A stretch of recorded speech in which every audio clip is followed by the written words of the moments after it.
ഹരേ കൃഷ്ണ. തുടങ്ങാം അല്ലേ മതി?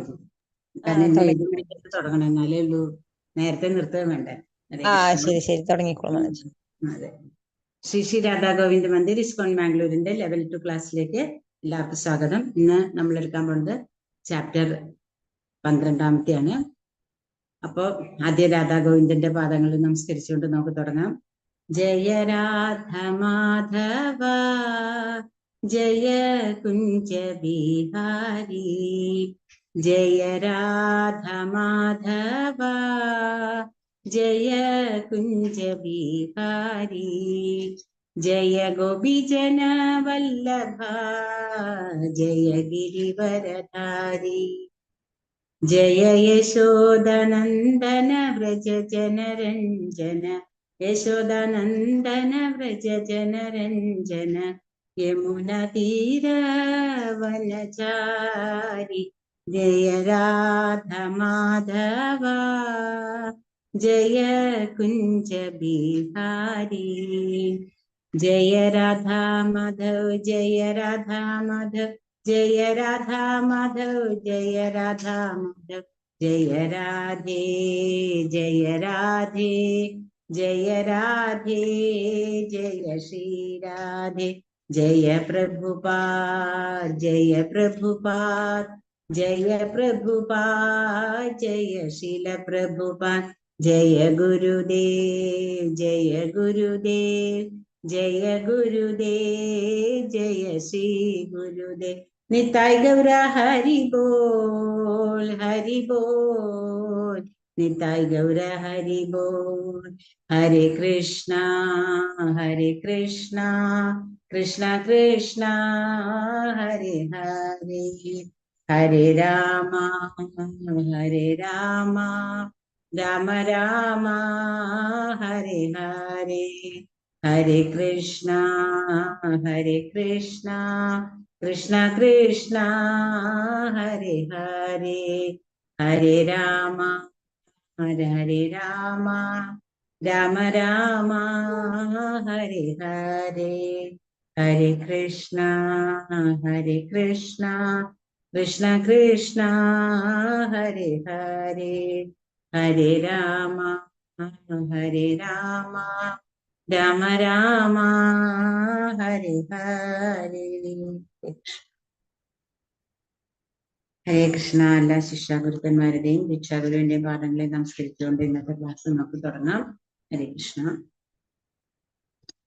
അപ്പൊ ഇന്ന് കഴിഞ്ഞ ക്ലാസ്സിൽ നമ്മള് ഭഗവാന്റെ വിശ്വരൂപത്തിനെ കുറിച്ച് മനസ്സിലാക്കി. അപ്പൊ 11 ഈ ഭക്തി യോഗത്തില് ഇനി 12-ാമത്തെ ഇന്നത്തെ അധ്യായത്തോടെ കഴിഞ്ഞാല് നമ്മുടെ 3 സെക്ഷനിലുള്ള ഭക്തിയോഗത്തിന്റെ ലാസ്റ്റ് സെക്ഷനിലെത്തും. അത് കഴിഞ്ഞ് നമ്മള് അടുത്ത ഇതിൽ വരുമ്പോഴാണ് ധ്യാന യോഗത്തിലേക്ക് പോകാൻ പോകണം. അപ്പൊ അപ്പൊ നമുക്ക് ഇന്ന് ഇത് നോക്കാം. ഞാൻ ഷെയർ ചെയ്യാം കേട്ടോ. ഹരേ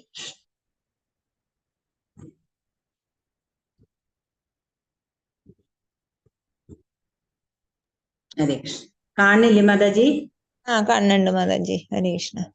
മാതാജിക്ക് എന്താ വയ്യേ? അതെ, ജലദോഷം, അലർജി ആയിട്ട് ഇടയ്ക്കിടയ്ക്ക് തുമ്മലാണ്. മഴ അങ്ങനെ നിൽക്കണ കാരണം. കുഴപ്പമില്ലെങ്കിൽ മാതാജി വേണമെങ്കിൽ. ഇല്ല, കുഴപ്പമില്ല. അത് അലർജി ഇതിന്റെയാണ് മാതാജി, അല്ലാണ്ട് വേറെ കുഴപ്പമില്ല. ഹരേ കൃഷ്ണ. ഇത് അധ്യായം 12-ന്റെ സംഗ്രഹം. അധ്യായം 11-ല് നമ്മള് 11-ന്റെയാണ് 12-എന്നായിരിക്കണം. 11-ല് നമ്മൾ എന്തൊക്കെയാ കണ്ടത്? ഭഗവാന്റെ വിശ്വരൂപം കാണുന്നു അല്ലെ? വിശ്വരൂപം കണ്ടിട്ട് അർജുനൻ ഭഗവാനോട് പറയുന്നു, എനിക്ക് ഭഗവാനെ ഇത് കണ്ടിട്ട് എനിക്ക് പേടിയാവണുണ്ട്. അതുകൊണ്ട് ആദ്യം എനിക്ക് അങ്ങയുടെ 4 കൈയുള്ള രൂപം ഒന്ന് കാണിക്കണം. അത് കഴിഞ്ഞിട്ട് അങ്ങ് എന്റെ പോലെ സാധാരണ ഒരു മനുഷ്യന്റെ രൂപത്തിൽ എങ്ങനെയാണോ അതുപോലെ തന്നെ എന്നെ കാണിച്ചു തരണം എന്ന് പറഞ്ഞിട്ട് ഭഗവാൻ ദ്വിവിജ രൂപത്തിലെ അർജുനന്റെ ആ ഒരു ആഗ്രഹം കൂടെ സാധിപ്പിച്ചു കൊടുക്കണം. അപ്പൊ അത് കണ്ടിട്ടുള്ള കുറെ ആൾക്കാരുടെ കാര്യങ്ങൾ നമുക്കറിയാം. കുറെ സിദ്ധന്മാരൊക്കെ ഭഗവാനെ വളരെയധികം സ്തുതിച്ചു. പക്ഷെ രാക്ഷസന്മാരെ പോലുള്ളവര് അവരൊക്കെ ഭഗവാനൊക്കെ രൂപം കണ്ടിട്ട് പേടിച്ചു. അങ്ങനെ ഓരോരുത്തർക്കും ഉണ്ടായ ഓരോ രൂപങ്ങളും ഓരോ വികാരങ്ങളും നമുക്ക് അവിടെ മനസ്സിലാക്കി. പിന്നെ അർജുനൻ ഭഗവാനോട് പറയാണ്, ഭഗവാനെ എനിക്ക് എന്താ പറയാ, അങ്ങയുടെ ഞാൻ കുറെ തെറ്റുകൾ ചെയ്തു. ആ തെറ്റുകളൊക്കെ എല്ലാത്തിനും ക്ഷമിക്കണം. കാരണം ഞാൻ അങ്ങ് ആരാണെന്ന് മനസ്സിലാക്കിയിട്ടുണ്ടായിരുന്നില്ല എന്ന് പറയും. എന്നിട്ട് പിന്നെ അവസാനം അവിടെ ഇതിന്റെ എന്താ പറയാ 11-ാം അധ്യായത്തിന്റെ അവസാനത്തില് ഭഗവാൻ ഒരു കാര്യം നമ്മളോട് പറയുന്നുണ്ട്. എന്താ പറയണത്? മത് കർമ്മ, എനിക്ക് വേണ്ടി കർമ്മം ചെയ്യുക. നമ്മൾ എത്ര പേര് ഭഗവാന് വേണ്ടി ചെയ്യുന്നുണ്ട്? നമ്മളത് ആലോചിക്കണം. എന്തെങ്കിലും ഒരു 5 രൂപ കൊടുത്താൽ നമുക്കതൊരു വലിയ കാര്യമാണ്. കാരണം കുറെ പൈസ ഞാൻ കൊടുത്ത പോലെ നമുക്ക് തോന്നണേ അല്ലെ? മത് കർമ്മ കൃൻ മത് പരമോ മത് ഭക്ത സംഘവർജിത. അസംഗം, അതായത് ഭഗവാൻ അല്ല, കൃഷ്ണൻ ഭഗവാനല്ല. കൃഷ്ണനെ ഭഗവാനായിട്ട് കണക്കാക്കാൻ പറ്റില്ല. ഇപ്പൊ ഓരോരുത്തർ ഇപ്പൊ പുതിയ ഓരോരോ കോൺട്രവേഴ്സികൾ കൊണ്ടുവരുന്നുണ്ടല്ലോ. ഭഗവാൻ അർജുനനെ ചീത്ത വിളിച്ചു. അത് എന്തുകൊണ്ടാന്ന് വെച്ചാൽ അവർക്ക് ഫേമസ് ആവണം എന്നുണ്ടെങ്കിൽ സനാതന ധർമ്മത്തിനെ കുറിച്ച് എന്തെങ്കിലും പറയണം. കാരണം വേറെ എന്തെങ്കിലും പറഞ്ഞാൽ അവർക്ക് തന്നെ അവരെ പേടിയാ. നമ്മൾ എന്ന് പറഞ്ഞിട്ടുണ്ടെങ്കിൽ ഭഗവാൻ അത്രത്തോളം നമ്മൾക്ക് മനസ്സിലാക്കിച്ച് തരികയാണ് ഓരോരുത്തരും നമ്മളെ ചുറ്റും എന്തൊക്കെയാ കാണിക്കണേന്നുള്ളത്. അതുകൊണ്ടാണ് ഭഗവാൻ പറയുന്നത് അങ്ങനെയുള്ള ആൾക്കാരുടെ സംഘം വർജിക്കണം. അത് നമ്മൾക്ക് അതിനെ എന്താ പറയാ, അങ്ങനെയുള്ള ആൾക്കാരാണ് നമുക്ക് ചുറ്റും എന്ന് പറഞ്ഞാൽ പിന്നെ നമ്മൾ അവരായിട്ട് കൂട്ടുകൂടണ്ടാന്ന് തന്നെ ഭഗവാൻ പറഞ്ഞിട്ടുണ്ട്. നിർവൈരഹ എന്ന് വെച്ചാൽ അവരോട് വൈരാഗ്യമൊന്നും പാടില്ല, അതും പറഞ്ഞിട്ടുണ്ട്. സർവഭൂതേഷു, എല്ലാ ഭൂതങ്ങളിലും ഭഗവാനാണ് ഉള്ളതെന്നുള്ള ആ ഒരു ചിന്തയില് നമ്മൾ എല്ലാവരെയും സ്നേഹിക്കണം. യസ മാമേതി പാണ്ഡവ, അങ്ങനെയുള്ള ഒരാളാണ് ഞാൻ ഭക്തൻ, നിശ്ചയമായും എന്നെ തന്നെ പ്രാപിക്കും. അങ്ങനെയുള്ള ഒരു മാം ഏതി, എന്നെ തന്നെ പ്രാപിക്കും. പാണ്ഡവ എന്ന് പറഞ്ഞാൽ അർജുന എന്നിവിടെ ഭഗവാൻ പറഞ്ഞു. അത് കഴിഞ്ഞിട്ട് ഭഗവാൻ ഇനി ഈ 12-ാമത്തെ അധ്യായത്തില് നമുക്കിങ്ങനെ എന്താ പറയാ, ഒരു ഭക്തൻ എങ്ങനെ ആയിരിക്കണം, ഒരു ഭക്തന്റെ ക്വാളിറ്റീസ് എന്തൊക്കെയാണ്, ഒരു ഭക്തൻ എങ്ങനെ ആവണം എന്നതിനെ പറ്റി ഭഗവാൻ ഇനി പറയുന്നുണ്ട്. ഇതില് 12-ാം അധ്യായത്തിൽ എന്താ പറഞ്ഞു തരുന്നത്? കൃഷ്ണന്റെ വ്യക്തിരൂപത്തോട് ആഭിമുഖ്യം ഉണ്ടാകയാൽ തന്റെ നിലപാട് വ്യക്തമാക്കുകയാണ് അർജുനൻ. ഭഗവാന്റെ അമൂല്യമായ അവ്യക്തിഗത ഐശ്വര്യങ്ങൾ ദർശിച്ച ശേഷം അർജുനൻ വീണ്ടും ഭക്തിയുടെ സേവനത്തെ കുറിച്ച് കേൾക്കാൻ ആഗ്രഹിക്കുന്നു. ജോലി ത്യജിക്കുന്ന ജ്ഞാനിക്ക് വിരുദ്ധമായി കൃഷ്ണന് വേണ്ടി പ്രവർത്തിക്കുന്ന ഒരു ഭക്തൻ എന്ന നിലയിലുള്ള തന്റെ സ്ഥാനം വ്യക്തമാക്കുന്നതിന് വിശ്വരൂപത്തെക്കാൾ അല്ലെങ്കിൽ അവ്യക്തമായ ബ്രഹ്മത്തെക്കാൾ ശ്രേഷ്ഠമായ കൃഷ്ണന്റെ വ്യക്തിഗത രൂപത്തോട് ആസക്തനായ തന്റെ നിലപാട് വ്യക്തമാക്കുന്നതിന്. അപ്പൊ 2 കാര്യങ്ങൾക്കാണ് അർജുനൻ ചോദിക്കുന്നത്. അതായത് എങ്ങനെയാണ് എല്ലാ സമയം ഭഗവാനെ മാത്രം ഭക്തിയുടെ സേവനം ചെയ്യുമ്പോൾ നമ്മൾ എങ്ങനെയാണ് നമ്മുടെ കർമ്മം ചെയ്യേണ്ടതെന്നും, പിന്നെ ഭഗവാനോട് ചോദിക്കണു എന്താണ് ശ്രേഷ്ഠമായത് എന്ന്. അതായത് അവ്യക്ത ബ്രഹ്മമാണോ ശ്രേഷ്ഠം, വ്യക്തമായിട്ടുള്ള ഭഗവാനെ കാണുന്ന രൂപമാണോ എന്നുള്ളത് അർജുനൻ ഇവിടെ ചോദിക്കുമ്പോഴാണ് ഭഗവാൻ അതിനുള്ള ഉത്തരങ്ങൾ പറയാൻ പോകുന്നത്. അപ്പൊ ഇവിടെ അധ്യായം 12-ലെ വിഭാഗങ്ങൾ പറയുന്നുണ്ട്. 1 തൊട്ട് 7 വരെ അവ്യക്തിഗതവാദത്തിന് മേലുള്ള ഭക്തി, 8 തൊട്ട് 12 വരെ ഭക്തിയുടെ പുരോഗമന ഘട്ടങ്ങൾ, ഏറ്റവും ഉയർന്നത് മുതൽ താഴ്ന്നത് വരെ എങ്ങനെയാണ് ഭക്തിയുടെ ലാഡർ നമ്മൾ എങ്ങനെയാണെന്ന് പഠിക്കാൻ പോകുന്നു. പിന്നെ 13 തൊട്ട് 20 വരെ കൃഷ്ണൻ ഒരുവനെ സ്നേഹിക്കാൻ കാരണമാകുന്ന ഗുണങ്ങൾ, അതായത് ഒരു ഭക്തന്റെ ക്വാളിറ്റീസ്, ഒരു ഭക്തൻ എങ്ങനെ ഇരിക്കണം എന്നാണ് ഭഗവാൻ ഇവിടെ പറഞ്ഞു തരികയാണ്.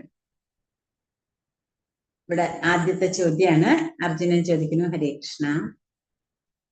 ഓം ഹരേ കൃഷ്ണ കൃഷ്ണ കൃഷ്ണ ഹരേ ഹരേ, ഹരേ രാമ രാമ രാമ ഹരേ ഹരേ.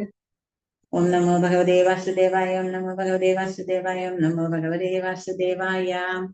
അർജുന ഉവാച ഏവം സതതയുക്തായേ ഭക്താസ്ത്വാം പര്യുപാസതേ യേ ചാപ്യക്ഷരമവ്യക്തം തേഷാം കേ യോഗവിത്തമാഃ.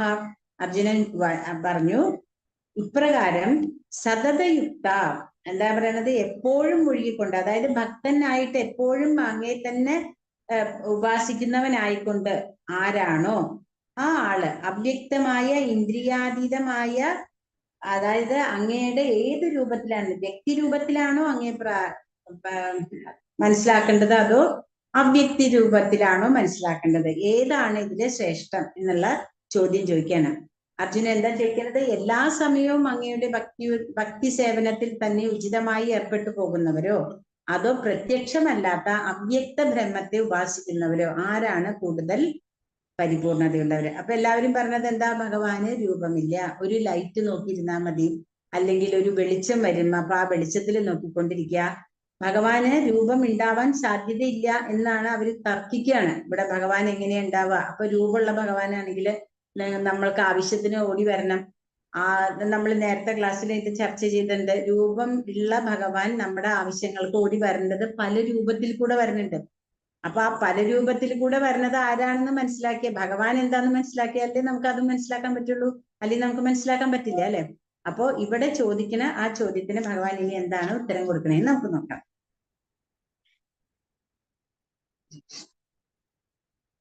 അർജുനന്റെ ചോദ്യം: ഏതാണ് കൂടുതൽ പരിപൂർണമായത്? ഭക്തിപരമായ സേവനത്തിൽ ഏർപ്പെടുക അല്ലെങ്കിൽ അവ്യക്ത ബ്രഹ്മത്തെ ഉപാസിക്കുക? ഏതാണ് നല്ലത്? വ്യക്തിഗതവാദം അല്ലെങ്കിൽ അവ്യക്തിഗതവാദം? ആധ്യാത്മികവാദികൾ രണ്ട് വിധം. വ്യക്തിഗതവാദി തന്റെ സർവശക്തിയും ഉപയോഗിച്ച് പരമപുരുഷന്റെ സേവനത്തിൽ ഏർപ്പെടുന്നു. അവ്യക്തിഗതവാദി അവ്യക്തമായ നിരാകാര ബ്രഹ്മത്തെ ധ്യാനിക്കുന്നതിലാണ് ഏർപ്പെടുന്നത്. ഭഗവത്ഗീതയിലെ ഓരോ അധ്യായത്തിന്റെയും സമാപനം ഭഗവാന്റെ വ്യക്തിഗത രൂപവുമായി ബന്ധിപ്പിക്കുക എന്നതാണ്. രണ്ടാമത്തെ ശ്ലോകത്തിലെ ജീവസത്ത ഈ ഭൗതിക ശരീരമല്ലേ, ശരീരമല്ല, ഒരു ആത്മീയ സ്ഫുലിംഗമാണെന്ന് അവ്യക്തഗതവാദികൾ പറയുന്നു. പിന്നെ പറയുന്നു, സ്വഹൃദയസ്ഥനായ കൃഷ്ണനെ കുറിച്ച് സദാ ചിന്തിച്ചു കൊണ്ടിരിക്കുന്ന ഭക്തനാണ് എല്ലാ യോഗികളെക്കാളും ഉത്തമൻ. 6:47 ഭഗവാൻ നമുക്ക് പറഞ്ഞു തന്നിട്ടുണ്ട്. 7-ാമത്തെ അധ്യായത്തിൽ എന്താ പറഞ്ഞിട്ടുള്ളത്? ജീവസത്ത പരിപൂർണതയുടെ വിഭിന്ന അംശമാണ്, അതുകൊണ്ട് ആ പൂർണ്ണതയിൽ മാത്രം ശ്രദ്ധ കേന്ദ്രീകരിക്കണം. പിന്നെ പറയുന്നു, ദേഹത്യാഗം ചെയ്യുമ്പോൾ, 8-ൽ നമ്മൾ പഠിച്ചു അല്ലെ, ദേഹത്യാഗം ചെയ്യുമ്പോൾ കൃഷ്ണനെ സ്മരിക്കുന്ന പക്ഷം ഏതൊരാൾക്കും ഉടനെ പരവ്യോമത്തിലുള്ള ശ്രീകൃഷ്ണന്റെ ധാമത്തിൽ എത്താൻ സാധിക്കുന്നു. അപ്പൊ ഈശ്വരനെ എങ്ങനെ പ്രാപിച്ചാലാണ്, ഈശ്വരന് ധാമം ഉണ്ട് എന്ന് നമുക്ക് ഇവിടെ ഭഗവത്ഗീതയില് വളരെ ഭംഗിയായിട്ട് ഭഗവാൻ പറഞ്ഞു തരുന്നുണ്ട്. ഈശ്വരന്റെ സ്ഥലമുണ്ട് എന്ന് പറയുമ്പോൾ അവിടെ ഒരു വ്യക്തി ഉണ്ടാവണം അല്ലെ? ഒരു വീടുണ്ട്, ആ വീട്ടിൽ ഒരാളില്ലാണ്ട് ഒരു വീടുണ്ടാവില്ലല്ലോ. അതുപോലെ തന്നെ അവിടെ ഒരാള് താമസിച്ചാൽ മാത്രമേ അവിടുത്തെ കാര്യങ്ങൾ ഇതിനെ കുറിച്ച് നമുക്ക് മനസ്സിലാക്കാൻ പറ്റുള്ളൂ. എന്തൊക്കെയാണ് അവിടെ നിന്നെല്ലാം ഭഗവാൻ നമുക്ക് ഭഗവത്ഗീതയിൽ പറയണേ. എന്റെ ധാമം ഗോലോക വൃന്ദാവനം, എന്റെ പേര് ശ്രീകൃഷ്ണൻ, ഭഗവാന്റെ അഡ്രസ്സാണ് ഭഗവാൻ ക്ലിയർ ആയിട്ട് നമുക്ക് പറഞ്ഞു തരികയാണ് അല്ലെ? പിന്നെ എന്റെ ചുറ്റുമുള്ളതാണ് ആത്മീയ ലോകങ്ങള്, എന്റെ പ്രകാശം എന്ന് പറയുന്നത് എന്റെ ശരീരത്തിൽ നിന്ന് വരുന്ന ബ്രഹ്മജ്യോതി, അതാണ് ഈ കാണുന്ന എല്ലാത്തിന്റെയും വെളിച്ചം. അപ്പൊ ക്ലിയർ ആയിട്ട് ഭഗവാന്റെ രൂപം നമുക്ക് പറഞ്ഞു തന്നാലും നമ്മൾ ചോദിക്കും ഭഗവാൻ എന്തോന്നു. അപ്പൊ നമ്മളുടെ ആ മനസ്സിലാക്കണതിന്റെ കുറവാണത്. അപ്പൊ അതിനെ കുറിച്ച് ഇവിടെ പറയാണ്. പിന്നെ 2-ാമത്തെ ശ്ലോകത്തിൽ ഭഗവാൻ പറയുന്നു, പരമദിവ്യോത്തമ പുരുഷൻ പറഞ്ഞു, എന്റെ വ്യക്തി രൂപത്തിൽ തന്നെ മനസ്സുറപ്പിച്ച് അതീന്ദ്രിയമായ ദൃഢവിശ്വാസത്തോടെ, ഈ ദൃഢവിശ്വാസത്തോടെ ഭഗവാൻ എപ്പോഴും പറയുന്ന ഒരു കാര്യമാണ് അല്ലെ, വ്യവസായികാത്മിക ബുദ്ധി രേഖേ ഗുരുനന്ദന. ദൃഢവിശ്വാസത്തോടെ എല്ലായ്പ്പോഴും എന്നെ ആരാധിക്കുന്നതിൽ മുഴുകിയിരിക്കുന്നവരാണ് ഏറ്റവും പരിപൂർണതയുള്ളവരെന്ന് ഞാൻ കരുതുന്നു. എന്താ പറയുക ഭഗവാൻ? ശ്രീ ഭഗവാനുവാച മയ്യാവേശ്യമനോ യേ മാം നിത്യയുക്ത ഉപാസതേ ശ്രദ്ധയാ പരയോ വേദാസ്തേ മേ യുക്തതമാമദാഹ എന്ന് ഹരേ കൃഷ്ണ ഭഗവാൻ പറയാണ്. എന്റെ വ്യക്തി രൂപത്തെ മനസ്സുറപ്പിച്ച് അതീന്ദ്രിയമായ ദൃഢവിശ്വാസത്തോടെ, ഈ ദൃഢവിശ്വാസം എന്ന് ഭഗവാൻ വീണ്ടും വീണ്ടും പറയണത് എന്താന്ന് വെച്ചാൽ, നമ്മളിങ്ങനെ ഈ കാറ്റത്ത് ആടണ ഒരു വിളക്ക് കത്തിച്ച് നമ്മൾ കാറ്റുള്ളപ്പോ നമുക്കറിയാതെ ഇങ്ങനെ ആടിക്കൊണ്ടിരിക്കണ പോലെ നമ്മുടെ മനസ്സ്, നമ്മുടെ കുറെ എന്താ പറയാ, നമ്മളിപ്പോ ഭഗവാന്റെ കാര്യങ്ങൾ പറയുമ്പോൾ നമ്മളിപ്പോ ഭക്തസംഘത്തിലിരിക്കുക. അപ്പൊ നമുക്ക് ഇതെല്ലാം വളരെ ക്ലിയർ ആയിട്ട് മനസ്സിലാവും. ഇതങ്ങോട്ട് കഴിഞ്ഞിട്ട് നമ്മളൊരു ചില ആൾക്കാർ ക്ലബിൽ പോണവരുണ്ടാവും, ചില ആൾക്കാർ സിനിമയിൽ പോണവരുണ്ടാവും. അങ്ങനെ പോണവർക്ക് ഇത് ഇല്ല എന്ന് പറയും. ഇതൊക്കെ അവർക്കൊരു മോശം പോലെ വേണമെങ്കിൽ പറയും. ഇതെല്ലാം കഴിഞ്ഞ് നമ്മളൊരു കല്യാണത്തിന് പോയാലോ, നമ്മൾ ഇതൊന്നൊക്കെ അങ്ങോട്ട് വിടും. പിന്നെ നമ്മൾ അവരുടെ ഓരോരുത്തരുടെ ഡ്രസ്സ്, അവരുടെ പണ്ടങ്ങള്, അപ്പൊ നമ്മൾ നമ്മുടെ ഡ്രസ്സിനെ പറ്റി ഒന്ന് നോക്കും. അപ്പൊ നമുക്ക് ആകെ വിഷമാവും. എന്തിനപ്പൊ ഈ കൃഷ്ണാവബോധം എന്നൊക്കെ പറഞ്ഞിട്ട് നമ്മൾ എന്താ ചെയ്യണേ? എന്താന്ന് വെച്ചാൽ അതിന് നമുക്ക് ദൃഢമായിട്ട് ഭഗവാനെ മനസ്സിലാക്കാൻ സാധിക്കുന്നില്ല. ഭഗവാനെ മനസ്സിലാക്കി വരുന്തോറും നമുക്ക് ഈ ഭൗതിക ലോകത്തിൽ നിന്നുള്ള എല്ലാ തരത്തിലുള്ള അറ്റാച്ച്മെന്റുകളും ഭഗവാൻ തന്നെ കുറച്ച് തരുന്നു. നമുക്ക് പിന്നെ ഒരു പ്രത്യേകിച്ച് ഒരു സാരി എനിക്ക് ഇന്നതേ ഞാൻ ഇന്ന ദിവസത്തെ വെഡിങ്ങിലേക്ക് ഉടുക്കുള്ളൂ, അല്ലെങ്കിൽ ഇന്ന പണ്ടേ ഞാൻ ഇടുള്ളൂ, ഇന്ന തരത്തിലുള്ള ഫോണേ ഞാൻ പിടിക്കുള്ളൂ. ഉള്ളവര്, ഇല്ലാത്തവരാണെങ്കിലും അവർക്ക് ആ ഡ്രസ്സ് ഇട്ട് അങ്ങനെ ഒരു നമ്മളുടെ മാനസികമായിട്ടുള്ള ഇതിൽ ഇണ്ടത് ഇല്ലാത്തവരൊന്നും ഇല്ല, എല്ലാവരും ഒരേപോലെ തന്നെയാണ്. അവരുടെ പൈസയ്ക്ക് അനുസരിച്ചിട്ട് ചെയ്യണു, പണം കുറവുള്ളവൻ അവരുടെ പൈസയ്ക്ക് അനുസരിച്ച് ചെയ്യുന്നു. പക്ഷെ എല്ലാവരുടെയും മാനസിക നില എന്ന് പറയുന്നത് ഒരുപോലെ തന്നെയാണ്. കാരണം വേറൊരു കല്യാണത്തിന് പോകുമ്പോ എനിക്ക് ഇത് പറ്റില്ല, ചിലവര് ഡിസൈനർ സാരി ആയിരിക്കും മേടിക്കുക, അല്ലാത്തവര് സാധാരണ സാരി ആണെങ്കിലും എന്താ പറയാ, എനിക്ക് ഈ സാരി പറ്റില്ല. അങ്ങനെ നമ്മുടെ സമൂഹം നമ്മളെ അങ്ങനെ ആക്കി. ആ സമൂഹത്തിന്റെ ഉള്ളിൽ കൂടെ നമ്മൾ പോകുമ്പോൾ നമ്മൾ ഭഗവാനിൽ നിന്ന് മാറി മാറി പോവാണ്. അത് നമ്മൾ മനസ്സിലാക്കണില്ല. അതാണ് ഇപ്പൊ സമൂഹത്തിന് വേണ്ടി നമ്മൾ ജീവിക്കാനിരിക്കുമ്പോഴുള്ള പ്രശ്നം. അതാണ് അപ്പൊ അത് അങ്ങനെയാണല്ലോ നമ്മുടെ ഈ കേരളത്തിൽ ഇത്രയധികം നോൺ വെജിറ്റേറിയൻ വന്നത്. കാരണം പണ്ടൊന്നും ഇങ്ങനെ ആരും കഴിച്ചിട്ടില്ല. ആരും പറയണത് പോലും മോശമായിരുന്നു നോൺ വെജ് കഴിക്കുന്നവരാണെന്ന്. അത്രയും ഇതായിട്ടിരുന്ന സ്ഥാനത്താണ് ഇന്നിപ്പോ എവിടെ നോക്കിയാലും അതേ ഉള്ളൂ, കുഴിമന്തിയേ ഉള്ളൂ. അപ്പൊ അതിനൊക്കെ കാരണം നമ്മൾ സമൂഹത്തിന് വേണ്ടിയാ ജീവിക്കണേ. നമ്മുടെ ഭഗവാൻ എന്താണോ പറഞ്ഞിട്ടുള്ളത് അതാണ് ഞാൻ ചെയ്യേണ്ടതെന്ന് നമ്മൾ മനസ്സിലാക്കണില്ല. ഇനി ഭഗവാൻ കൃഷ്ണന്റെ അഭിപ്രായം, ഭക്തി സേവനത്തിൽ ഏർപ്പെട്ടിരിക്കുന്നവർ ഏറ്റവും പരിപൂർണതയുള്ളവരാണ്. ഭഗവാൻ നമുക്കൊരു ക്വാളിറ്റി തന്നിട്ടുണ്ട്. ഭക്തി സേവനത്തില് ഏർപ്പെട്ടിരിക്കുന്നവര് ഏറ്റവും പരിപൂർണതയുള്ളവരാണ്. അപ്പൊ നമ്മൾ നമ്മളെ തന്നെ ചെക്ക് ചെയ്യണം, നമ്മൾ അത്രയും പരിപൂർണരാണോ? കാരണം ഭഗവാൻ അങ്ങനെ വെറുതെ പറയില്ല അല്ലെ, പരിപൂർണതയുള്ളവരാണ്. എന്നിട്ട് പറയുന്നു, എന്തുകൊണ്ട് ഏറ്റവും പരിപൂർണതയുള്ളവർ? അവരുടെ മനസ്സ് എന്റെ വ്യക്തിഗത രൂപത്തിൽ ഉറപ്പിക്കുന്നു. എപ്പോഴും എന്നെ ആരാധിക്കുന്നതിൽ മുഴുകി മഹത്തായതും അതീന്ദ്രിയവുമായ ദൃഢവിശ്വാസത്തോടെ എന്നെ ആരാധിക്കുന്നു, അല്ലെങ്കിൽ ആരാധിക്കുക. അപ്പം ഭഗവാൻ പറഞ്ഞു തരുന്നുണ്ട്, ദൃഢവിശ്വാസത്തോടുകൂടെ ഭഗവാനെ ആരാധിക്കണം. അതിനാണ് ഭഗവാൻ പറഞ്ഞത് ദുസ്സംഗം ഒഴിവാക്കണം. ദുസ്സംഗത്തിൽ, അതായത് ഭഗവാനേ ഇല്ല അല്ലെങ്കിൽ ഭഗവാനെ കുറ്റം പറയുക, ഭഗവാന്റെ സർവാശായിത്വം അംഗീകരിക്കാത്ത ആൾക്കാരുടെ അടുത്ത് ഭഗവാനെ പറ്റി പറയാണ്ടിരിക്കുക. നമുക്ക് പറഞ്ഞിട്ട് അവര് നമ്മുടെ ഭക്തി കളയണേലും ഭേദം നമ്മൾ ആ ടോപ്പിക്ക് തന്നെ മാറ്റുക. അപ്പൊ അങ്ങനെയുള്ളവരുടെ കൂടെ പോകേണ്ട വന്നാൽ, അതുകൊണ്ട് നമുക്ക് പറയാൻ പറ്റില്ലല്ലോ ഏതൊക്കെ സാഹചര്യത്തിൽ നമ്മൾ ആരുടെയൊക്കെ കൂടിയാന്നുള്ളത്. അങ്ങനെ നമ്മൾ നമ്മുടെ ഭക്തിയെ സംരക്ഷിച്ച് നിൽക്കണം. ഇല്ലെങ്കിൽ വലിയ റോസാ പൂന്തോട്ടത്തിലേക്ക് ഒരു ആന കയറിയാലുള്ള അവസ്ഥയായിരിക്കും പിന്നെ ഉണ്ടാവാൻ പോണത്. എന്നിട്ട് കൃഷ്ണാവബോധത്തിലെ പ്രവർത്തനങ്ങൾ പറയണം. എല്ലാം കൃഷ്ണന് വേണ്ടി ചെയ്യുന്നതിനാൽ കൃഷ്ണാവബോധ പ്രവർത്തനങ്ങൾ ഭൗതികമല്ല. ഒരു ശുദ്ധ ഭക്തൻ തന്റെ നിരന്തരമായ ഇടപഴകലിന്റെ പൂർണ്ണ സമാധിയിലാണ്. ഉദാഹരണം, ജപിക്കുക, കേൾക്കുക, പാചകം ചെയ്യുക, ഷോപ്പുകൾ നടത്തുക, ക്ഷേത്രം അല്ലെങ്കിൽ പാത്രങ്ങൾ കഴുകുക തുടങ്ങിയവ ഒരു നിമിഷവും പാഴാക്കരുത്. ഇവിടെ പറയണത് എന്താന്ന് വെച്ചാൽ, ജപിക്കുന്നത് നമ്മൾ കേൾക്കണം. പാചകം ചെയ്യുമ്പോൾ നമ്മൾ ഭഗവാന്റെ കഥകള് വയ്ക്കാൻ നോക്കുക. ഒരു മിനിറ്റ്,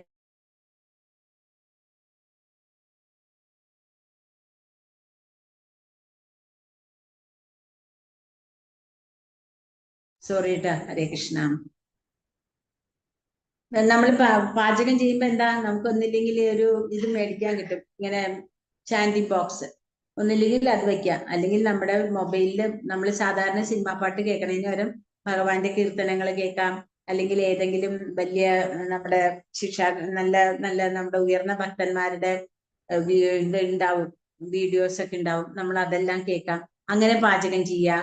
പിന്നെ ഷോപ്പുകൾ നടത്തുക എന്ന് പറയുന്നത്, അതായത് നമ്മൾ ചെയ്യണ എന്ത് പണി, ഷോപ്പ് നടത്താന്ന് ചിലർ ഷോപ്പിൽ ജോലിക്ക് നിൽക്കുന്നവരായിരിക്കും, അപ്പോഴും മനസ്സാലെ കൃഷ്ണാന്ന് ജപിക്കാലോ, കൃഷ്ണന്റെ കാര്യങ്ങൾ ചെയ്യുക. പിന്നെ ക്ഷേത്രം അല്ലെങ്കിൽ പാത്രങ്ങൾ കഴുകുക. ഇപ്പൊ നമ്മൾ അമ്പലങ്ങളിലൊക്കെ പോവുക, അല്ലെങ്കിൽ ഇപ്പൊ ഇസ്കോണിന്റെ തന്നെ നാമഘട്ട അവിടെയൊക്കെ പ്രസാദം ഉണ്ടാക്കുമ്പോൾ നമ്മൾ അവിടുത്തെ പാത്രങ്ങൾ കഴുകാൻ സഹായിക്കാം. പറ്റുന്നവരാണെങ്കിൽ, ഇപ്പൊ എല്ലാവർക്കൊന്നും പാത്രം കഴുകാൻ പറ്റിക്കൊള്ളുന്നില്ല, അവരവരുടെ ആരോഗ്യത്തിനനുസരിച്ചിട്ട് എന്താണോ ചെയ്യണത് അത് അവരവര് ചെയ്യാം. എന്നാലും ഒരു നിമിഷം പോലും ഭഗവാനെ ചിന്തിക്കാണ്ടിരിക്കരുത് എന്നാ പറയണേ. ഇനി 12-ല് 3-ഉം 4-ഉം പറയണു, ത്വക്ഷരമനിർദ്ദേശം അവ്യക്തം പര്യുപാസതേ സർവത്ര ഗമചിന്യം ച കൂടസ്ഥാമചലധ്രുവം സംനിയേന്ദ്രിയമഗ്രാമം സർവത്ര സമബുദ്ധയാ ഇതേ പ്രാപ്നുവന്തി മാമേവ സർവഭൂതഹിതേ രതാഃ. എന്താ പറയണേ? എന്നാൽ ഇന്ദ്രിയങ്ങളെല്ലാം നിയന്ത്രിച്ച് എല്ലാവരിലും സമഭാവനയോടെ സർവജീവികളുടെയും നന്മയിൽ തത്പരനായിക്കൊണ്ട് ഇന്ദ്രിയങ്ങൾക്ക് ഗോചരമല്ലാത്തതും അവ്യക്തവും സർവവ്യാപ്തവും അചിന്യവും സ്ഥിരവും മാറ്റമില്ലാത്തതും ഉറച്ചതും ആയതിനെ നിരപേക്ഷ തത്വത്തിന്റെ വ്യക്തിശൂന്യ സങ്കല്പത്തെ പൂർണ്ണമായും ഉപാസിക്കുന്നവരും ഒടുവിൽ എന്നെ തന്നെ പ്രാപിക്കുന്നു. വളരെ കുറച്ച് കട്ടുകട്ടിയായിട്ടുള്ളൊരു കാര്യമാണ് ഭഗവാൻ പറയുന്നത്. എന്നാൽ ഇന്ദ്രിയങ്ങളെ എല്ലാം നിയന്ത്രിച്ച്, നമ്മളൊക്കെ എങ്ങനെയാണ് ഇന്ദ്രിയങ്ങളെല്ലാം നിയന്ത്രിക്കുക എന്ന് പറഞ്ഞിട്ടുണ്ടെങ്കിൽ, നേരത്തെ അർജുനൻ പറഞ്ഞിട്ടുണ്ട്, ചഞ്ചലം ഹി മനകൃഷ്ണ പ്രമാദി ബലഭദ്രടം തസ്യാഹം നിഗ്രഹം എന്നീ വായുരിവസു ദുഷ്കരം. കാറ്റിനെ പിടിച്ചു കെട്ടാൻ പക്ഷെ ഇന്ദ്രിയങ്ങളെ പിടിച്ചു കെട്ടാൻ പാടാണ് അല്ലെ. എല്ലാ ഇന്ദ്രിയങ്ങൾക്കും മേലെയുള്ളതാണ് മനസ്സ്. അപ്പൊ നമ്മൾ ആദ്യം മനസ്സിനെ നിയന്ത്രിക്കണം. മനസ്സിനെ നിയന്ത്രിക്കണേ എന്ത് ചെയ്യണം? ഹരേ കൃഷ്ണ മഹാമന്ത്രം. ബുദ്ധിയില് ഹരേ കൃഷ്ണ മഹാമന്ത്രം ബൈ പ്രാക്ടീസ്, അതും പറഞ്ഞിട്ടുണ്ട്. അഭ്യാസേന ഭഗവാൻ നമ്മളോട് പറഞ്ഞിട്ടുണ്ട്. അപ്പൊ അഭ്യാസം ചെയ്ത് കൃഷ്ണനാമം ചെയ്ത് നമ്മളുടെ മനസ്സില് കാണേണ്ടത് ഏതാണ്, കേൾക്കേണ്ടത് ഏതാണ്, കുറേ നമ്മൾ ജപിച്ച്, അതിനിപ്പോ നമ്മൾ വർഷങ്ങളോളം ജപിക്കണമെന്നില്ല, ശ്രദ്ധയോടുകൂടെ നമ്മൾക്ക് ജപിക്കാൻ പറ്റിയാൽ കുറെ കഴിയുമ്പോൾ കുറ്റങ്ങൾ കേൾക്കാനേ നമുക്ക് മനസ്സ് വരാണ്ടാവും. ഇനി അഥവാ കുറ്റം പറഞ്ഞേ തീരൂ എന്നുണ്ടെങ്കിൽ നമ്മൾ അവരെ അത് കേട്ടിട്ട് പറയാ, ഇതൊക്കെ നിർത്തുക, ഇനി നമുക്ക് ഇതൊന്നും ആവശ്യമില്ല. മൂത്തവരാണെങ്കിലും നമ്മളെക്കാളും താഴെവരാണെങ്കിലും എനിക്ക് ഇതെല്ലാം കേൾക്കാൻ വലിയ ഇൻട്രസ്റ്റ് ഇല്ല. അത് കേട്ടാൽ എന്താവും, 2 ദിവസം കഴിയുമ്പോൾ അവര് താനേ നിർത്തും. ഇനിയിപ്പോ അവരോട് പറഞ്ഞിട്ട് കാര്യമില്ല. അപ്പൊ ആ ഒരു ബോധം നമ്മുടെ മനസ്സിലുണ്ടെങ്കിൽ നമുക്ക് നമ്മുടെ ഇന്ദ്രിയങ്ങളെ കുറേശ്ശെ നിയന്ത്രിക്കാൻ പറ്റും. കാരണം നാക്കാണ് ഏറ്റവും പ്രശ്നം. നാക്ക് നമ്മൾ അറിയാണ്ട് പോലും, നമ്മളിപ്പോ കൃഷ്ണാബോധത്തിലൊക്കെ ഉണ്ടെങ്കിലും ചില സമയത്ത് നമ്മൾ അറിയാണ്ട് വീഴും നാക്കിനെന്തെങ്കിലും. അപ്പൊ നമുക്ക് മനസ്സിലാവും നമ്മൾ തെറ്റാണ് ചെയ്തതെന്ന്. അങ്ങനെ തെറ്റ് ചെയ്തു എന്ന് മനസ്സിലാക്കുമ്പോൾ നമ്മൾ പതുക്കെ പറയേണ്ട കാര്യങ്ങളിലേക്ക് ഒരു ശ്രദ്ധ വരും. മറ്റേ നമ്മളിങ്ങനെ കുറെ അടുത്ത് കഴിഞ്ഞാൽ നമ്മൾ കുറെ കാര്യങ്ങൾ സംസാരിക്കും അല്ലെ. പക്ഷെ അത് യൂസ് ചെയ്യുന്ന ആൾക്കാരുണ്ടാവും. അപ്പൊ നമ്മൾ ഭഗവാന്റെ തിരുനാമം ജപിക്കാൻ ശ്രദ്ധിക്കുക, പ്രസാദം കഴിക്കുക. അങ്ങനെ നമ്മുടെ ഇന്ദ്രിയങ്ങളെ നമ്മൾ നിയന്ത്രിച്ചെടുത്താൽ നമ്മുടെ കണ്ണിന് കാണാത്തതും അത് ഗോചരമല്ലാത്തതും അവ്യക്തവും സർവവ്യാപ്തവും അചിന്യവും സ്ഥിരവും മാറ്റമില്ലാത്തതും ഉറച്ചതും ആയതിനെ ആ നിരപേക്ഷ സത്യത്തിന്റെ വ്യക്തിശൂന്യ സങ്കല്പത്തെ പരിപൂർണമായി ഉപാസിക്കാം, ഒടുവിൽ എന്നെ തന്നെ പ്രാപിക്കാം എന്ന് ഭഗവാൻ പറയാണ്. അപ്പൊ ഭഗവാൻ ഇവിടെ കുറച്ച് കാര്യങ്ങളെ പറഞ്ഞു തരുന്നു. കാരണം ഗോചരമല്ല, ഭഗവാനെ നമ്മളുടെ നഗ്ന നേത്രങ്ങൾ കൊണ്ട് കാണാൻ പറ്റാത്തത് കൊണ്ടാണല്ലോ അർജുനനും ഭഗവാൻ ഇവിടെ ദിവ്യ ഇത് കൊടുത്തത് അല്ലെ, ദിവ്യ ചക്ഷുസ് കൊടുത്തത്. എന്തിനാ? ഭഗവാൻ നമുക്ക് കാണിച്ചു തരുവാണ്. അർജുനൻ എന്ന് പറഞ്ഞത് എന്റെ കൂടെ നടന്ന് എന്റെ കൂടെ കിടന്ന് എന്റെ കൂട്ടുകാരനായിട്ട് ഇരിക്കുന്ന ആൾക്ക് പോലും എന്നെ മനസ്സിലായില്ല, പിന്നെ ആരാ നമ്മളൊക്കെ എന്താ ഉള്ളത്? അതാണ് നമ്മൾ ചിന്തിക്കേണ്ടത്. അപ്പൊ നമ്മുടെ സ്ഥാനം ഏതാന്ന് നമ്മൾ അവിടെ മനസ്സിലാക്കണം. അല്ലാണ്ട് ഞാൻ വലിയ ഭക്തനായി, ഞാൻ വലിയ ഭക്തിയായി, നമ്മൾക്ക് ഒന്നും മനസ്സിലാവട്ടില്ല ഭഗവാനെ. ഭഗവാനെ മനസ്സിലാക്കിയെങ്കിൽ പറയില്ല ഞാൻ ഭക്തനായി എന്നുള്ളത്. പറയാൻ പറ്റില്ല. കാരണം ഭഗവാൻ അത്രയും ആഴമാണ്. ഒരു കടലിന്റെ പുറത്ത് നിന്ന് നമുക്ക് തോന്നും, തിരമാലയൊക്കെ കാണുമ്പോ തോന്നുമോ കടല്. പക്ഷെ കടലിന്റെ ഉള്ളിലേക്ക് ഒന്ന് ഇറങ്ങിയാലോ അന്തമില്ല, ഒന്നും ഉണ്ടാവില്ല. നമ്മളെ എങ്ങനെയോ എന്താന്ന് പോലും നമുക്ക് അറിയാൻ പറ്റില്ല. അത്രയും ആഴമാണ് അല്ലെ കടലിന്. അതിലും ആഴമാണ് ഭഗവാനെ മനസ്സിലാക്കാന്ന് പറഞ്ഞാൽ എളുപ്പമല്ല എന്നല്ല, പറ്റില്ല. അതിനാണ് ഭഗവാൻ പറയണത്, നമ്മുടെ മനസ്സിലുള്ള മാലിന്യങ്ങൾ മുഴുവനും പോകാണ്ട് ഒരിക്കലും നമുക്ക് മനസ്സിലാക്കാൻ പറ്റില്ല ഭഗവാൻ. അതാണ് ഗോചരമല്ല നമുക്ക് ഭഗവാൻ. അതുപോലെ അവ്യക്തമാണ് ഭഗവാൻ തന്നെ പറഞ്ഞിട്ടുണ്ട് അല്ലെ, മയാ കഥമിതം സർവം ജഗത് അവ്യക്തമൂർത്തിന.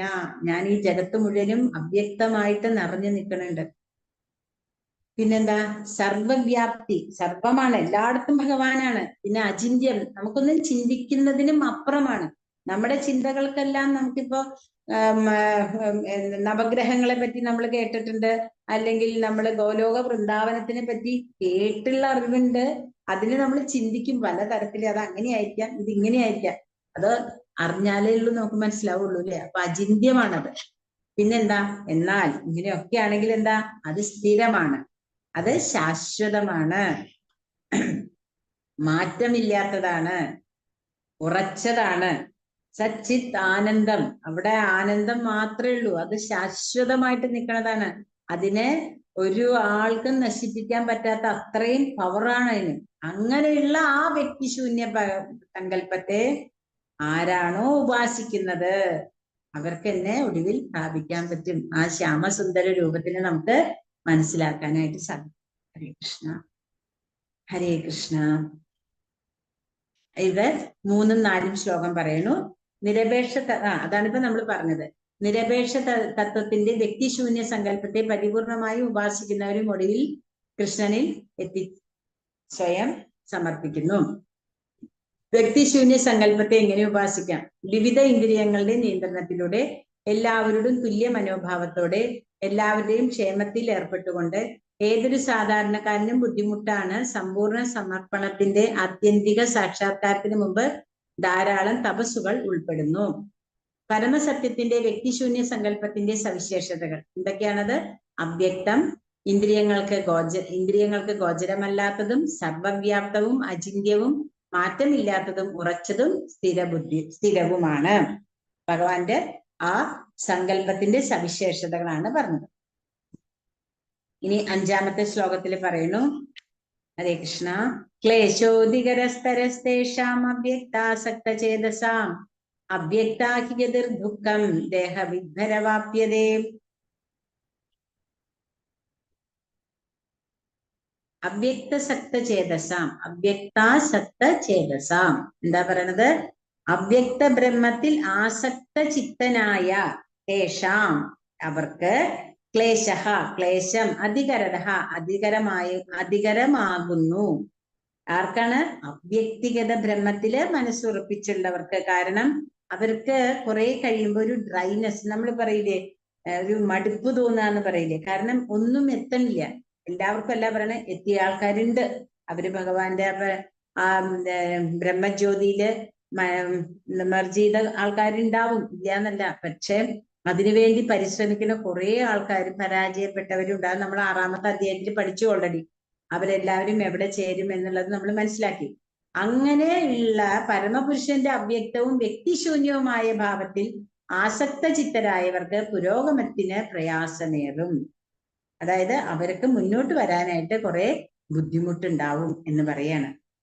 ശരീരികൾക്ക് ഈ വഴിക്കുള്ള മുന്നേറ്റം സദാ ദുഷ്കരമാണ്. ഇപ്പൊ നമ്മള് മനസ്സിലിങ്ങനെ ഉറപ്പിക്കണം, അല്ലെ?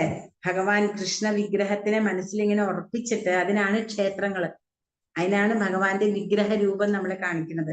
കാരണം നമ്മൾക്ക് അല്ലാണ്ട് ശൂന്യതയിലേക്ക് നോക്കിയാൽ, ഈ ശൂന്യതയിൽ പ്രാർത്ഥിച്ചാൽ അതാണ് സത്യം എന്നും പറഞ്ഞിട്ട് നടന്നിട്ടൊന്നും നമ്മൾക്ക് ഭഗവാനെ മനസ്സിലാക്കാൻ പറ്റില്ല. നമ്മളൊക്കെ ഭഗവാനെ മനസ്സിലാക്കണമെങ്കിൽ നമ്മൾ ആ ക്ഷേത്രത്തിൽ പോയിട്ട് ആ രൂപം കാണും. അപ്പൊ അത് മനസ്സിലേക്ക് കൊണ്ടുവരിക, കൃഷ്ണനെ മനസ്സിലാക്കുക. എന്നിട്ട് ആ കൃഷ്ണനെ നമ്മളെപ്പോഴും മനസ്സിൽ കൊണ്ട് നടക്കുമ്പോൾ നമുക്ക് ബുദ്ധിമുട്ടുണ്ടാവില്ല ഭഗവാനെ മനസ്സിലാക്കാനായിട്ട്.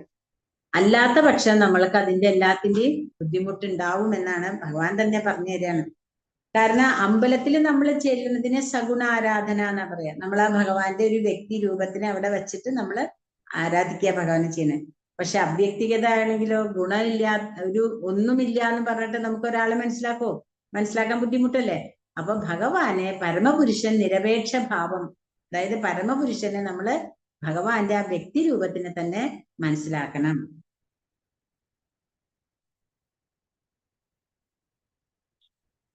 അവ്യക്തവും വ്യക്തിശൂന്യവുമായ ഭാവത്തിൽ ആസക്ത ചിത്തരായവർക്ക് പുരോഗമനത്തിന് പ്രയാസമേറും. 2 തരം അതീന്ദ്രിയവാദികൾ, 2 പേരും ഒരേ ഫലം നേടുന്നു. ഭക്തിയോഗി, തികഞ്ഞ കൃഷ്ണാവബോധത്തിൽ ഭക്തി സേവനത്തിൽ ഏർപ്പെടുന്നവർ. ജ്ഞാനയോഗികള് ഭഗവാന്റെ അവ്യക്തവും അചിന്യവും അവ്യക്തിഗതവുമായ ഭാവത്തെ ലക്ഷ്യമാക്കി മുന്നേറാൻ ശ്രമിക്കുന്നു.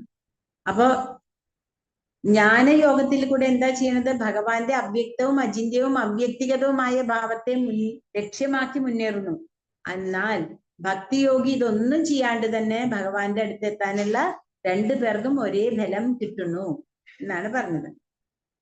ഇനി അവ്യക്തഗതവാദിയും വ്യക്തിഗതവാദിയും തമ്മിലുള്ള താരതമ്യം പറയുന്നു. അതായത് അവ്യക്ത ഭാവത്തെ ധ്യാനിക്കുന്നു. അവ്യക്തിഗതവാദികള് ശരീരബദ്ധനായ ഒരാൾക്ക് പ്രയാസമാണ്. ഇന്ദ്രിയങ്ങൾക്ക് ഗോചരമല്ലാത്തത് ഇന്ദ്രിയങ്ങളെ നിയന്ത്രിക്കുന്നു. അവ്യക്തമായ പരമതത്വത്തിന്റെ പ്രാതിനിധ്യത്തെ ഉപനിഷത്തുകൾ മുതലായ വൈദിക സാഹിത്യങ്ങളിൽ നിന്ന് പഠിച്ചറിയണം. സംസ്കൃതം പഠിക്കണം. അതീന്ദ്രിയങ്ങളായ ഭാവങ്ങളെ ഗ്രഹിക്കുകയും വേണം. ഒരു അവ്യക്തവാദി എന്തെല്ലാം ചെയ്താലാണ് ഭഗവാനെ മനസ്സിലാക്കാൻ പറ്റുക എന്ന് പറയാണ്. പിന്നെ നാലാമത്തേല് പറയുന്നു, വ്യക്തിശൂന്യവാദത്തെ ഏറെ കാലം മാനിച്ചു പോന്ന അയാൾക്ക് ഭക്തിയിലേക്ക് വരാൻ പ്രയാസം നേരിടും. പിന്നെന്താ, വളരെ പ്രയാസമുള്ളതാണ്, നിങ്ങളുടെ സ്വന്തം പരിശ്രമത്തെ ആശ്രയിച്ചിരിക്കുന്നു. അപ്പൊ നമ്മള് എത്രത്തോളം പരിശ്രമിക്കുന്നു, അതേപോലെ ധ്യാനത്തിൽ ഇരിക്കാനുള്ള ബുദ്ധിമുട്ടുകൾ നമുക്ക് തന്നെ അറിയാലേ. അപ്പോഴേക്കും ആരെങ്കിലും വന്ന് കോളിംഗ് ബെൽ ഇട്ടു, അത് ഏറ്റവും രാവിലെ ആണെങ്കിൽ ചിലപ്പോ ഓഫീസിൽ പോകാനുള്ളവരാണെങ്കിൽ ആ ധ്യാനത്തിൽ ഇരിക്കുമ്പോഴും അവരുടെ മനസ്സിലുണ്ടാവും ഓഫീസിൽ പോകണം. അപ്പൊ അത്രയും നേരം ഇരിക്കാനേ പറ്റുള്ളൂ. കാരണം അതിൽ കൂടുതൽ ഇരുന്ന് ചിലപ്പോൾ ലേറ്റ് ആയി കഴിഞ്ഞാൽ പിറ്റേ ദിവസത്തെ ധ്യാനവും പോയി. അപ്പൊ അങ്ങനെ കുറെ ബുദ്ധിമുട്ടുകൾ നമ്മൾക്ക് അവ്യക്തം ശൂന്യ ബ്രഹ്മത്തിനെ വിളിക്കുമ്പോൾ ഉണ്ട് അവ്യക്തഗതവാദികൾക്ക്. എന്നാൽ വ്യക്തിഗതവാദികൾക്ക് എന്തൊക്കെയാ പറയണത്? അർച്ചാ വിഗ്രഹത്തെ ധ്യാനിക്കുന്നു. ശരീരബദ്ധനായ ഒരാൾക്ക് നിഷ്പ്രയാസം. ഇന്ദ്രിയങ്ങൾക്ക് വിഗ്രഹത്തിന്റെയും മന്ത്രത്തിന്റെയും ശബ്ദത്തെയും ഗ്രഹിക്കാൻ കഴിയും. ഇന്ദ്രിയങ്ങള് ഇടപഴിക്കുന്നു. അതായത് മറ്റേത് ഇന്ദ്രിയങ്ങളെല്ലാം നിയന്ത്രിച്ചിട്ടാണ് നമ്മൾ ചെയ്യണത്. നമ്മൾ അഷ്ടാംഗ യോഗ കൂടെയാണ് നമുക്ക് ധ്യാനത്തിലേക്ക് എത്താൻ പറ്റുള്ളൂ. ഇവിടെ എന്താ പറയണത്? നമ്മുടെ ഇന്ദ്രിയങ്ങളെ ഒന്നും നമുക്ക് നിയന്ത്രിക്കേണ്ട ആവശ്യമില്ല. അതെല്ലാം ഭഗവാന്റെ നാമങ്ങൾ കേൾക്കുക, ഭഗവാന്റെ ആ ശബ്ദത്തിൽ കൂടെയും അതുപോലെ ആ മന്ത്രത്തിൽ കൂടെയൊക്കെ നമ്മളെങ്ങനെ ഭഗവാനെ കുറച്ച് കൂടുതൽ കേൾക്കുകയാണ് ചെയ്യുന്നത്. പിന്നെ ഭഗവാനെ ഭക്തിയുത സേവനം കൊണ്ട് മനസ്സിലാക്കുന്നു. ഹരേ കൃഷ്ണ മഹാമന്ത്രം, അതാ ഭക്തിയുത സേവനത്തില് ജപവും പെടും കേട്ടോ. എന്താ പറയാ, ഹരേ കൃഷ്ണ മഹാമന്ത്രം ജപിക്കുന്നു. വിശ്വാസിനായ ഒരു ആചാര്യന്റെ ഉപദേശം അനുസരിക്കുകയും കൃഷ്ണ വിഗ്രഹത്തിന് മുമ്പിൽ പതിവായി പ്രണാമങ്ങൾ നടത്തുകയും ഭഗവാന് നിവേദിച്ച ഉച്ഛിഷ്ടം ഭക്ഷിക്കുകയും ചെയ്യുന്നു. അതായത് പ്രസാദം കഴിക്കുന്നു. അപ്പൊ അങ്ങനെയുള്ള ഓരോ കാര്യങ്ങളിൽ കൂടെ നമ്മൾ സ്വയം ശുദ്ധമാവണം. പിന്നെ ഇത് വളരെ സ്വാഭാവികമാണ്, വളരെ ഈസി ആയിട്ട് നമുക്ക് ചെയ്യാൻ പറ്റുന്നതാണ്. പിന്നെ കൃഷ്ണനുമായുള്ള ബന്ധം വഴി ദുരിതങ്ങൾ ലഘൂകരിക്കപ്പെടുന്നു. കാരണം എങ്ങനെയാത് കൃഷ്ണനായിട്ട് ബന്ധം വന്നാൽ ലഘൂകരിക്കപ്പെടുക? നമ്മുടെ ചിന്തയില് അനാവശ്യ ചിന്തകൾ ഉണ്ടാവുന്നില്ല. കൃഷ്ണഭക്തരെ മായയിൽ നിന്ന് മോചിപ്പിക്കുന്നു. എന്തുകൊണ്ട്? കാരണം കൃഷ്ണൻ തന്നെ ഈ പ്രക്രിയ ശുപാർശ ചെയ്യുന്നു. ഭഗവാൻ ആരാണ്? നമ്മുടെ പിതാവാണ്, അല്ലെ? ഒരു പിതാവ് ഒരിക്കലും ഒരു കുട്ടിക്ക് ഒരു ദോഷം വരാൻ നോക്കില്ല. നമ്മൾക്ക് അറിയണ്ടാവില്ല, നമ്മൾ ഇതെല്ലാം കേട്ടിട്ടുണ്ടാവും. അതായത് ഒരു കുട്ടി അച്ഛന്റെ കൈ പിടിച്ച് നടക്കുന്നതും അച്ഛൻ ആ കുട്ടിയുടെ കൈ പിടിച്ച് നടക്കുന്നതും വ്യത്യാസമുണ്ട്. ഒരു റോഡ് ക്രോസ് ചെയ്യുമ്പോൾ കുട്ടിയാണ് അച്ഛന്റെ കൈ പിടിച്ചതെന്നുണ്ടെങ്കിൽ ഒരു പക്ഷെ ആ കൈയിന്റെ ആ വിരല് വിടാൻ സാധ്യതയുണ്ട്. പക്ഷെ അച്ഛനാണെങ്കിലും ആ റോഡ് ക്രോസ് ചെയ്ത് കുട്ടി സുരക്ഷിതമാവണ വരെ ആ കയ്യെ പിടുത്തം വിടില്ല. അതുപോലെയാണ് നമ്മുടെ എല്ലാവരുടെയും പിതാവാണ് ഭഗവാൻ. അപ്പൊ ആ ഭഗവാൻ ഒരിക്കലും നമ്മളെ കൈവിടില്ല. ആ പൂർണ്ണമായ വിശ്വാസം. പിന്നെ അഹൈതുകമായ കാരുണ്യത്തിൽ, നമുക്കൊന്നും നിർവചിക്കാൻ പറ്റാത്ത അത്രയും ഭഗവാന് നമ്മളോട് കരുണയുള്ളവനാണ്. ഇനി ഭഗവാനും ബ്രഹ്മനും തമ്മിലുള്ള താരതമ്യം. ബ്രഹ്മജ്യോതിസാണ് ഭഗവാന്റെ ബ്രഹ്മജ്യോതിസിനെ പറ്റി നമ്മൾ പറയാറുണ്ട്. അതും നമ്മളും തമ്മിലുള്ള താരതമ്യം എന്താണ്? കമ്പാരിസൺ പറയുന്നു. ബ്രഹ്മം എന്ന് പറയുമ്പോൾ നിർഗുണമാണ്, ഗുണങ്ങളോട് കൂടിയല്ലാതെ. അചിന്യം, നമുക്കറിയില്ല എന്താണ് അതിന്റെ വ്യാപ്തം എന്നറിയണില്ല. സർവവ്യാപ്തം, മാറ്റമില്ലാത്തതും ഉറച്ചതും സ്ഥിരവും.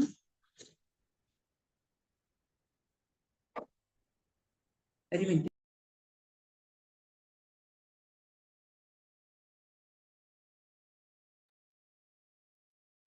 ഹരേ കൃഷ്ണ. പ്രവർത്തനത്തിന്റെ അഭാവം മൂലം ഒരു ഐശ്വര്യവും മനസ്സിലാക്കാൻ കഴിയുന്നില്ല.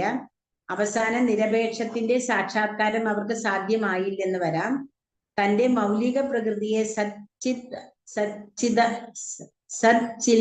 ചിദ്ഭാവങ്ങളെ സാക്ഷാത്കരിച്ചേക്കാം. അപ്പോ അതെല്ലാം അവ്യക്തിവാദികൾക്കാണ്. ബ്രഹ്മം സാക്ഷാത്കാരം വരുമ്പോ എങ്ങനെയാണ് ബ്രഹ്മജ്യോതിസിന്റെ ഇതെങ്ങനെയായിരിക്കും എന്ന് പറയാണ്. ഭഗവത് സാക്ഷാത്കാരാണെങ്കിൽ എങ്ങനെയാ? സഗുണം, ഗുണങ്ങളോട് കൂടിയതാണ്. അചിന്യമായ ശക്തിയുണ്ട്. അതൊക്കെ അത് തന്നെ. ഭഗവാന്റെ ശക്തി നമുക്ക് ഒരിക്കലും അളന്ന് തിട്ടപ്പെടുത്താൻ പറ്റില്ല. തന്റെ ശക്തിയാലും പരമാത്മാവായും ഭഗവാൻ സർവവ്യാപ്തമാണ്, മാറ്റമില്ലാത്തതും ഉറച്ചതും സ്ഥിരവും. 6 ഐശ്വര്യങ്ങളുടെ ഉടമ. കാരണം ഭഗവാന്റെ ആ ഐശ്വര്യങ്ങള് ഒരിക്കലും നമുക്ക് കമ്പയർ ചെയ്യാൻ പറ്റില്ല വേറൊരു ഇതായിട്ട്. പിന്നെ ഒന്നും നഷ്ടപ്പെടാത്തതിനാൽ വിജയം ഉറപ്പ്. ഇപ്പോ സ്വല്പമൽപസ്യ ധർമ്മസ്യ ത്രായതേ മഹതോഭയാൽ, കുറച്ച് ഒരു മുന്നേറ്റം ഭക്തിയുടെ സേവനത്തിൽ ചെയ്താലും അതിന് ഒരിക്കലും നാശം വരുന്നില്ല. അതായത് നമ്മൾ 1-ാം ക്ലാസ്സിൽ തുടർന്നാൽ അടുത്ത ജന്മത്തിൽ നമ്മൾ 1-ാം ക്ലാസ് അല്ല PhD എടുത്താൽ അടുത്ത ജന്മത്തിൽ നമ്മൾ PhD എടുക്കുന്നു നമുക്ക് പറയാൻ പറ്റില്ല. എന്നാൽ ഭഗവാന്റെ സേവനത്തിലുള്ളവര്, ഭഗവാന്റെ ഭക്തന്മാർക്കാണെങ്കിലോ ആ എവിടെയാണോ നമ്മൾ നമ്മുടെ ഭക്തിയുടെ സേവനം നിർത്തിയത് അതിൽ തൊട്ട് നമുക്ക് അടുത്ത നമ്മുടെ ജന്മത്തിൽ നമുക്ക് എടുക്കാം. തന്റെ മൗലിക പ്രകൃതിയിലെ സച്ചിത് ആനന്ദഭാവങ്ങളെ സാക്ഷാത്കരിക്കുന്നു. ഇവിടെ സച്ചിത്ത് ഭാവങ്ങളെയാണ് ഉള്ളൂ, ഇവിടെ ആനന്ദവും കൂടെ ഉണ്ട്. ഭഗവാനെ ഭജിക്കുന്നവർക്ക് സച്ചിത് ആനന്ദം കൂടെ കിട്ടുന്നുണ്ട്. അതിൽ ബ്രഹ്മസാക്ഷാത്കാരവും പരമാത്മ സാക്ഷാത്കാരവും ഉൾപ്പെടുന്നു. ഇവിടെ ഒരാള് ഭഗവാന്റെ ആ ബ്രഹ്മജ്യോതി മാത്രമായിട്ടാണ് ധ്യാനിക്കുന്നത്. എന്നാൽ ഇവിടെ എന്താണ്, ഭഗവാൻ തന്നെ ഭഗവാന്റെ ഗോലോക വൃന്ദാവനത്തിലേക്ക് ആ ഭക്തനെ കൂട്ടിയിട്ട് പോകും. ഇനി 6ഉം 7ഉം ശ്ലോകം പറയുന്നു.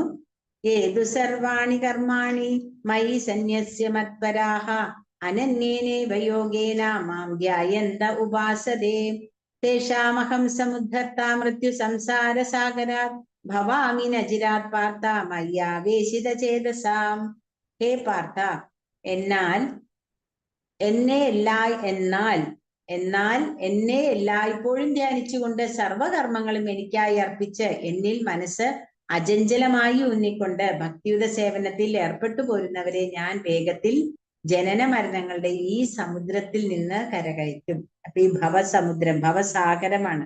നമ്മളിങ്ങനെ ഈ ജന്മ മൃത്യു ജരാവ്യാധി എന്ന് പറഞ്ഞ ആ ഒരു ചക്രത്തിന്റെ ഉള്ളിൽ കിടന്ന് ഇങ്ങനെ കറങ്ങാണ്. ഈ ചക്രം നമുക്ക് നിർത്താൻ പറ്റില്ല, കാരണം അതിങ്ങനെ സ്പീഡിൽ പോയിക്കൊണ്ടിരിക്കുകയാണ്. ഇത് നിർത്തണമെന്നുണ്ടെങ്കിൽ ഭഗവാനാകുന്നതല്ല, ഭഗവാന്റെ ഭക്തന്മാരിൽ കൂടെ ഭഗവാനെ മനസ്സിലാക്കിയാൽ, ആ ഭഗവാനെ അറിഞ്ഞാൽ നമ്മൾ ഭഗവാൻ എങ്ങനെ വരുന്ന പറയുന്നത്, നയാമി പരമം സ്ഥാനം അർച്ചിരാതി ഗതിംഗിന ഗരുഡ സ്കന്ധമാരോപ്യ യഥേശ്ച മനിവാരിത. അതായത് ഗരുഡന്റെ പുറത്ത് കയറിയിട്ട് ഭഗവാൻ തന്നെ നമ്മളെ, അതായത് ഒരു ആൾക്ക് നീന്തൽ അറിയാന്ന് വെക്കൂ, എന്നാൽ നടുക്കടലില് അങ്ങും ഇങ്ങും ഒന്നും കാണാണ്ട് എന്തെങ്കിലും ഇത് കാരണം നടുക്കടലിൽ പെട്ടുപോയാൽ എത്ര നീന്തൽ അറിയാവുന്നവനും രക്ഷപ്പെടാൻ പറ്റില്ല.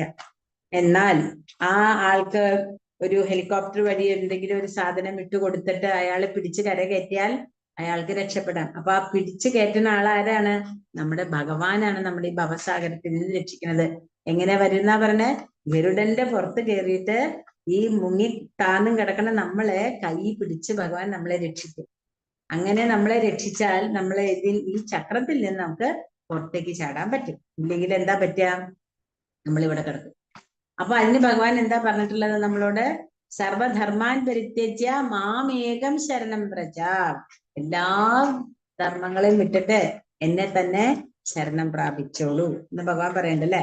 പിന്നെ ഭഗവാൻ നമുക്ക് 8ാമത്തെ അധ്യായത്തിൽ പറഞ്ഞു തരുന്നുണ്ട്, മഹാത്മാനസ്തു മാം പാർത്ഥ ദേവീം പ്രകൃതിമാശ്രിതാഹ ഭജന്തൻ അനന്യ മനസ്സോ ജ്ഞാത്വാ ഭൂതാദിമവ്യയം. അതായത് യാതൊരു തരത്തിലുള്ള ഭൗതികമായ വ്യാമോഹങ്ങളില്ലാണ്ട്, അങ്ങനെ യാതൊന്നും ബാധിക്കാത്ത വിശിഷ്ട ആത്മാക്കളുണ്ട്. ഭഗവാൻ മഹാത്മാവ് എന്ന് പറയുന്നത് നമ്മുടെ ഈ ഭൗതിക ലോകത്തില് കുറച്ച് കാര്യങ്ങൾ ചെയ്തു, അല്ലെങ്കിൽ കുറച്ച് കാര്യങ്ങൾ ഭഗവത്ഗീത വായിച്ചു, ഭഗവത്ഗീത പറഞ്ഞാലൊന്നും മഹാത്മാവില്ല. ഭഗവാൻ പറയണത് ശരിയായ ഭക്തനെയാണ് ഭഗവാൻ മഹാത്മാവെന്ന് ഇവിടെ പറയുന്നത്.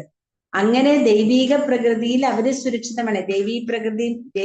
ദേവീഹേഷ ഗുണമയി മമ മായാ ദുരത്യയ മാമേവയം പ്രപത്യന്തേ മായാമേതാന്തരന്തേ. ഭഗവാൻ പറയുന്നുണ്ട് 7ാമത്തെ അധ്യായത്തിൽ, എന്റെ ഈ ദൈവിക പ്രകൃതിയെ രക്ഷപ്പെടാൻ എന്നിൽ ശരണം പ്രാപിക്കണം. ഇല്ലെങ്കിൽ നമ്മള് ജീവാത്മാക്കള് ഈ ഭൗതിക പ്രകൃതിയിൽ തന്നെ കിടക്കുന്നു പറഞ്ഞിട്ടുണ്ട്. അപ്പൊ സർവഭൂതങ്ങളുടെയും ആദി കാരണവും അവ്യയനുമായ പരമപുരുഷനാണ് ഭഗവാൻ. അറിഞ്ഞുകൊണ്ട് എപ്പോഴും ഭക്തിപൂർവ്വം എന്റെ സേവനത്തിൽ മുഴുകുന്ന ആൾക്കാരെയാണ് മഹാത്മാവ് എന്ന് പറയുന്നത്. അവരോടാണ് ഭഗവാൻ പറയുന്നത്. ഹരേ കൃഷ്ണ. ഒരു മിനിറ്റ്. ഹരേ കൃഷ്ണ. അങ്ങനെയുള്ളവരെ ഞാൻ ഈ ജനന മരണത്തിൽ നിന്ന് കരകയറ്റും എന്ന് ഭഗവാൻ പറഞ്ഞു അല്ലെ. ഇവിടെ വിഭാഗം 2 സംഗ്രഹം ശ്ലോകം 12 തൊട്ട് 8 വരെ. ഒരു മിനിറ്റ് ട്ടാ. ഇത് മുഴുവനെ എടുത്ത് തീർക്കാൻ പറ്റില്ല എന്ന് നമുക്കിവിടെ നിർത്താം എന്നാല്. ഹരേ കൃഷ്ണ. ഹരേ കൃഷ്ണ മാതാജി. കാരണം ഇത് തീരില്ല നമ്മളിത് എടുത്താലും. ഓക്കെ ഓക്കെ 5 മിനിറ്റിനുള്ളിൽ നമ്മൾ നിർത്തണല്ലോ. Okay okay. അപ്പൊ നമുക്കിവിടെ നിർത്താന്ന്.